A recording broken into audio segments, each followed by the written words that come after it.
डंगा मिलानी रोगी को बोही आंठुए पानी रे 2 किलोमीटर बाट चलिले 6 जन युवक। यापर स्वास्थ्य केन्द्र में पहुंचिले खरस्रोता और कानी नदी बन्यारे बेहाल आली ब्लॉकर अरगल पंचायत। यह पंचायतर अरगल गाँव लोके 7 दिन हेब जलबंदी भाव रही। गाँ दांडे चलुछि आंठुए पानी। यह गाँ खजिरा जेना कच्चा घर भितर पानी पशि भांगी जाइछि। खजिरा जेना 5 दिन हेब ज्वर। आज स्वास्थ्यावस्था गुरुतर हेबारु 6 जन लोके उद्धार करी आंठुए पानी रे 2 किलोमीटर बाट चली चली जाई बिंझारपुर मेडिकल को नहीं।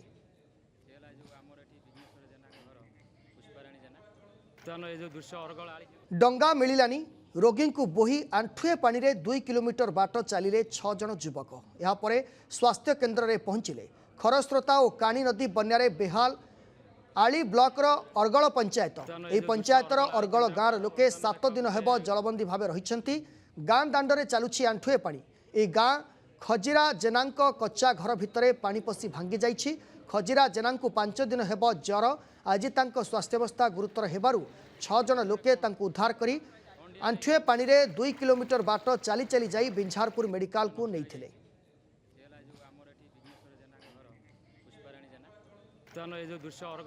डंगा मिलानी रोगी को बोही आंठुए पानी रे 2 किलोमीटर बाट चलिले 6 जन युवक। यापर स्वास्थ्य केन्द्र में पहुंचिले खरस्रोता और कानी नदी बन्यारे बेहाल आली ब्लॉकर अरगल पंचायत। यह पंचायतर अरगल गाँव लोके 7 दिन हेब जलबंदी भाव रही।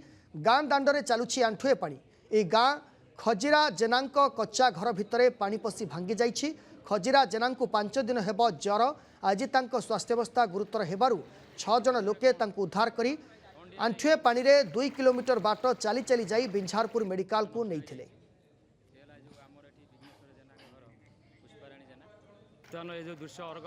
डंगा मिलानी रोगी को बोही आंठुए पानी रे 2 किलोमीटर बाट चलिले 6 जन युवक। यापर स्वास्थ्य केन्द्र में पहुंचिले खरस्रोता और कानी नदी बन्यारे बेहाल आली ब्लॉकर अरगल पंचायत। यह पंचायतर अरगल गाँव लोके 7 दिन हेब जलबंदी भाव रही। गाँ दांडे चलुछि आंठुए पानी। यह गाँ खजिरा जेना कच्चा घर भितर पानी पशि भांगी जाइछि। खजिरा जेना 5 दिन हेब ज्वर। आज स्वास्थ्यावस्था गुरुतर हेबारु 6 जन लोके उद्धार करी आंठुए पानी रे 2 किलोमीटर बाट चली चली जाई बिंझारपुर मेडिकल को नहीं।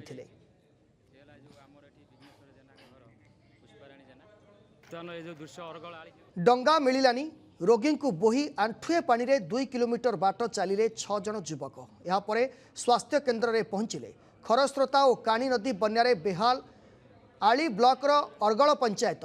यह पंचायतर अरगल गाँव लोके 7 दिन हेब जलबंदी भाव रही। गाँ दांडे चलुछि आंठुए पानी।